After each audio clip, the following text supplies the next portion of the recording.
दैनिक आशा प्रस्तुत पब्लिक की आवाज।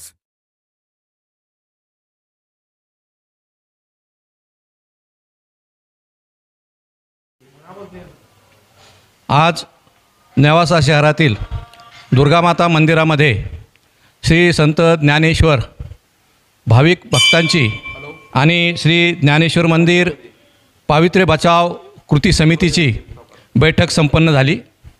बैठकीचा विषय असा होता की दिनांक 18/6/2024 रोजी श्री संत ज्ञानेश्वर मंदिरामध्ये नवीन सेवेकरी यांचा पदभार नियुक्तीचा कार्यक्रम संत महंतांच्या उपस्थितीमध्ये संपन्न होत आहे। या कार्यक्रमाची जी पत्रिका प्रसिद्ध झाली त्या पत्रिकेवरून नेवासकरांमध्ये नाराजीची भावना पसरलेली होती। नेवासकर हे नेहमीच संत महंतांचा आदर करणारे आहेत, संस्कार तसे आहेत।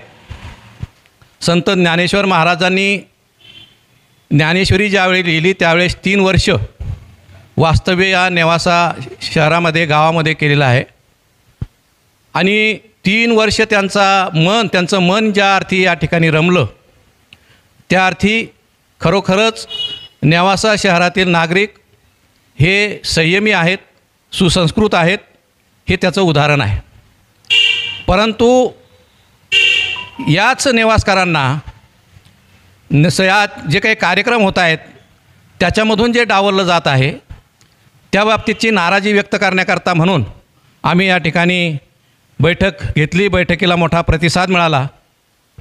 त्यामध्ये या ठिकाणी असं ठरलं की येणारे जे महाराज आहे त्यांचं स्वागतच आहे, त्यांना विरोध म्हणून ही बैठक नाही, तर ज्या पद्धतीनं पत्रिका छापली गेली फक्त एकाच पक्षाच्या प्रतिनिधींचं नाव छापलं गेलं त्या प्रतिनिधींच्या बाबतीतही आमचा आक्षेप असायचं कारण नाही, परंतु आक्षेप याच्यासाठी आहे की इतर राजकीय पक्षाचे प्रतिनिधी त्याचप्रमाणे वारकरी इत्यादींचा त्या ठिकाणी योगदान असताना त्यांना सामावून का घेतलं नाही।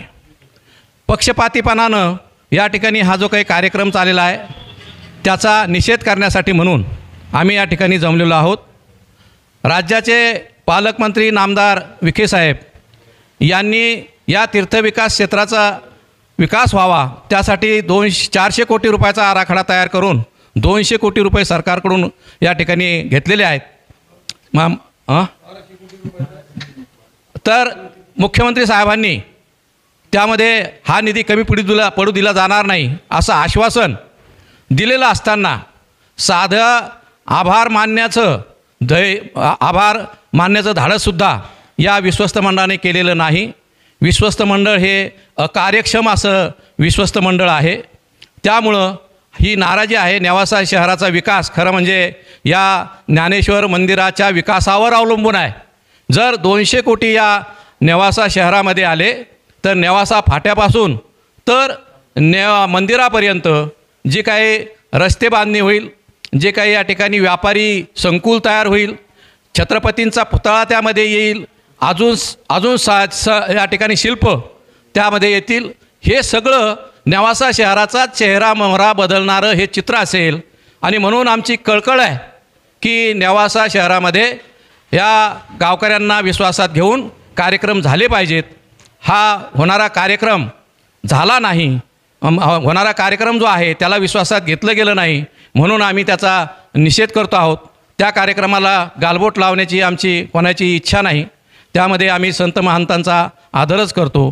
ते आले पाहिजे, त्यांच्या हस्ते कार्यक्रम जरूर झाला पाहिजे, परंतु अशी जी काही चूक झालेली आहे ती चूक मात्र आम्हाला मान्य नाही। भविष्यामध्ये सुद्धा अशा चुका होता कामा नये।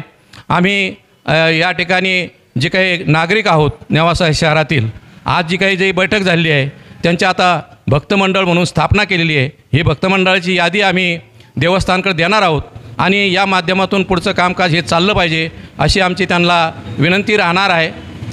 धन्यवाद।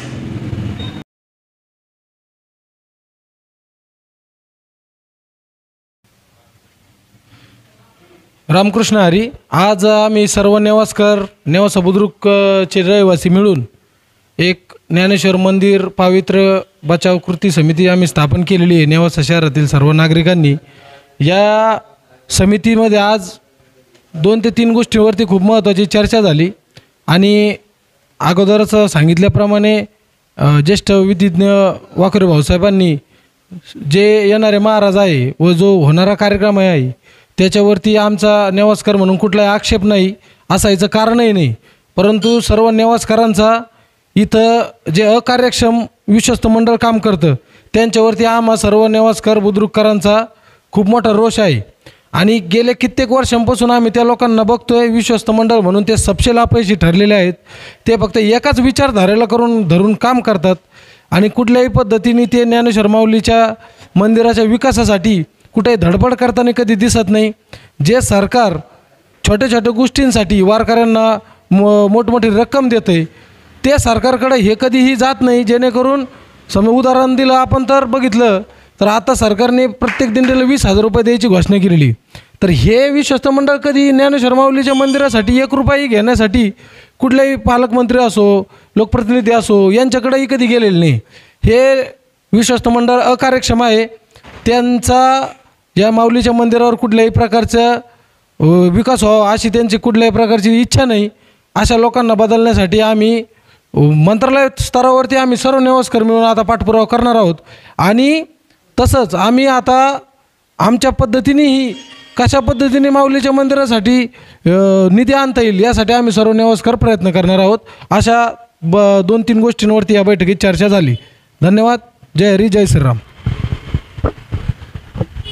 विश्वकल्याणासाठी ज्या ठिकाणी माऊलींनी याच्यासाठी याचा संदेश दिला ते एक जागतिक शांतीस्थळ म्हणून नेवाशाचा शासकीय स्तरावर उल्लेख झालेला आहे आणि शासनाने त्यामुळं मोठा पर्यटनासाठी निधी इथं उपलब्ध करून द्यायचं ठरवलेलं आहे.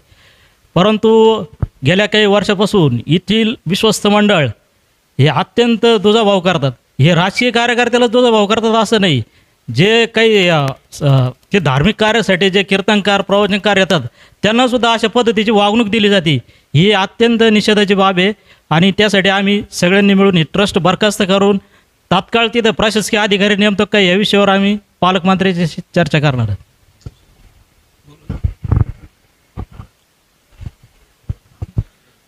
आज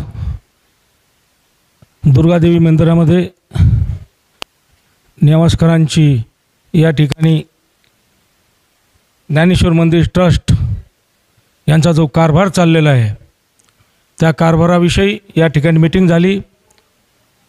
या ठिकाणी असं जणू काही वाटू राहिलेलं आहे का हे जे ट्रस्टी आहेत ज्ञानेश्वर मंदिराचे हे राजकीय अड्डा तिथं बनवतात का काय अशी शंका वाटायला लागलेली आहे.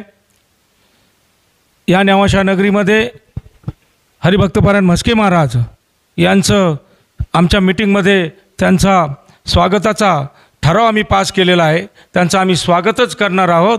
परंतु जे कार्यक्रम पत्रिका वगैरे हे छापतात हे ट्रस्टी काय कुठं बांधलेलं आहे का काय का त्यांना बांधून ठेवलेलं आहे आणि ठराविक लोकांचं फक्त त्या पत्रिकेमध्ये नाव टाकण्याचे आमचं काय दुमत नाही आहे. परंतु ज्या कैलासवासी खासदार तुकाराम गडाख ह्या माणसाने 50,000 1,00,000 लोक या ज्ञानेश्वर मंदिरामध्ये रोज ये जा करीत होते. पारायणाला एवढी लोक बसली. 7 दिवस एवढे मोठे मोठे महान असे महाराज या ठिकाणी कीर्तनाला आणले.